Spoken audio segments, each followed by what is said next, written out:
Assalamualaikum warahmatullahi wabarakatuh. Perkenalkan, nama saya Wila Saranita. Saya merupakan salah satu mahasiswa Universitas Bung Hatta, jurusan Pendidikan Bahasa dan Sastra Indonesia. Video ini merupakan salah satu tugas akhir mata kuliah Budaya Alam Minangkabau, yang mana dosen pengampuhnya yaitu Bapak Rio Rinaldi, SPD MPD.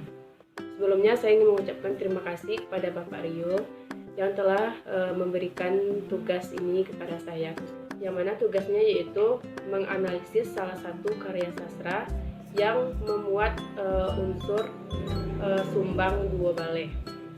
Sumbang duo baleh merupakan peraturan tidak tertulis dalam adat Minang yang berisi tentang tata krama dan nilai sopan santun. Di dalamnya termuat 12 ketentuan dan larangan yang mesti ditaati oleh setiap perempuan Minang. Jika seseorang perempuan Minang melanggar aturan tersebut, maka ia akan mendapat malu, dan tidak hanya untuk dirinya sendiri, melainkan untuk mamak dan keluarganya. Baiklah, berikut merupakan 12 hal sumbang. Pertama yaitu sumbang duduk atau sumbang ketika duduk. Yang kedua, sumbang tagak atau sumbang ketika berdiri. Yang ketiga, sumbang bajalan, sumbang ketika berjalan. Sumbang makato, sumbang ketika berkata-kata. Sumbang mancalir atau sumbang ketika melihat. Sumbang makan atau sumbang ketika makan. Sumbang berpakaian atau sumbang dalam berpakaian. Sumbang karajo atau sumbang dalam bekerja. Sumbang tanyo atau sumbang dalam bertanya. Selanjutnya sumbang jawe atau sumbang dalam menjawab. Sumbang bagaul atau sumbang dalam bergaul. Dan terakhir sumbang kurena atau sumbang dalam bertingkah laku. Salah satu karya sastra yang saya analisis yaitu novel. Saya mengambil novel Tenggelamnya Kapal Van der Wits, yaitu karya Hamka. Novel Tenggelamnya Kapal Van der Wits ini merupakan menggambarkan citra perempuan Minangkabau melalui sosok Hayati.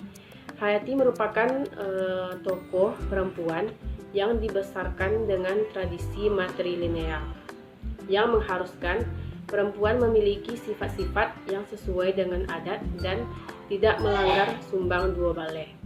Hayati merupakan seorang perempuan asli Minangkabau yang mencintai laki-laki bernama Zainuddin, yang merupakan seorang campuran Minangkabau dan Makassar. Oleh karena itu, Hayati tidak dapat menikah dengan Zainuddin. Namun, Hayati kemudian dijodohkan dengan seorang laki-laki bernama Aziz yang sama-sama berasal dari Minangkabau.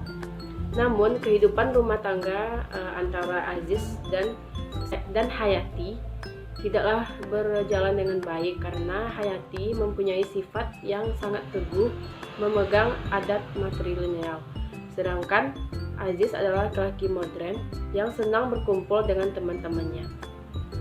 Sebagai seorang perempuan yang tumbuh dalam tradisi matrilineal, Hayati paham benar akan hal-hal yang harus dilakukan dan dihindari demi menjaga setiap tingkah lakunya agar dapat menjadi panutan bagi sesamanya. Hayati tidak boleh berbuat hal-hal yang dapat memalukan dan adapun sifat-sifat Hayati dalam novel tersebut, yang pertama yaitu Hayati ingat dan jago pada adat, yaitu artinya selalu ingat dan hati-hati terhadap adatnya. Dalam novel Tenggelamnya Kapal Van der Wits ini, karya Hamka, digambarkan tokoh Hayati sangat pandai dalam bergaul. Ia mempunyai sahabat bernama Khadijah. Dengan sahabatnya, Hayati selalu bertukar pikiran tanpa saling menyakiti. Selanjutnya, Hayati berilmu, bermakrifat dan berpaham, yaitu sebagai perempuan harus mau memperdalam ilmu agama dan selalu mendekatkan diri kepada Allah. Pada novel Tenggelamnya Kapal Van der Wits ini, karya Hamka, tokoh Hayati juga digambarkan sebagai perempuan yang berilmu. Perempuan Minangkabau termasuk Hayati selalu mempelajari ilmu agama Setiap hari Jumat, Hayati selalu pergi ke Batipu untuk belajar memperdalam ilmu agama. Yang ketiga yaitu Hayati murah dan mahal dalam laku dan parangai yang berpatutan. Perempuan Minangkabau harus dapat menempatkan diri dalam lingkungan pergaulan. Perempuan Minang tidak boleh angkuh dan sombong. Dalam novel Tenggelamnya Kapal Van der Witz ini, karya Hamka, ketika Hayati berkirim surat dengan Zainuddin, novel tersebut menggambarkan bahwa meskipun Hayati mencintai Zainuddin, tetapi ia lantas tidak menunjukkan bahwa dirinya perempuan yang mudah untuk dirayu. Uraian tersebut menunjukkan bahwa tokoh Hayati merupakan seorang yang sangat menjaga harkat dan martabatnya. Meskipun Hayati juga mencintai Zainuddin, tetapi ia tidak lantas menurunkan harga dirinya dengan membalas surat cinta Zainuddin. Hayati dengan tegas mengajak Zainuddin untuk membicarakan hal serius tersebut langsung dengan Zainuddin. Jadi novel Tenggelamnya Kapal Van der Witz karya Hamka ini berisi bentuk-bentuk martabat perempuan yang digambarkan melalui Hayati sebagai tokoh utamanya. Tokoh Hayati dibesarkan dalam lingkungan keluarga Minangkabau yang menjunjung tinggi tradisi matrilineal. Perempuan Minangkabau diwajibkan mempunyai sifat-sifat yang sudah ditetapkan dalam adat, seperti yang termuat dalam Sumbang Dua Baleh.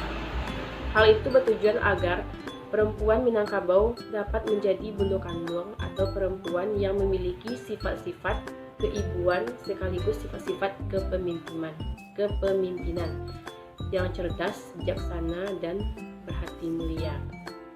Di novel ini menjelaskan bahwa kita harus mematuhi peraturan Sumbang Dua Baleh, apalagi sebagai perempuan itu wajib hukumnya untuk mematuhi peraturan Sumbang Dua Baleh tersebut. Baiklah, mungkin cukup sekian video saya hari ini. Saya sudahi dengan wassalamualaikum warahmatullahi wabarakatuh.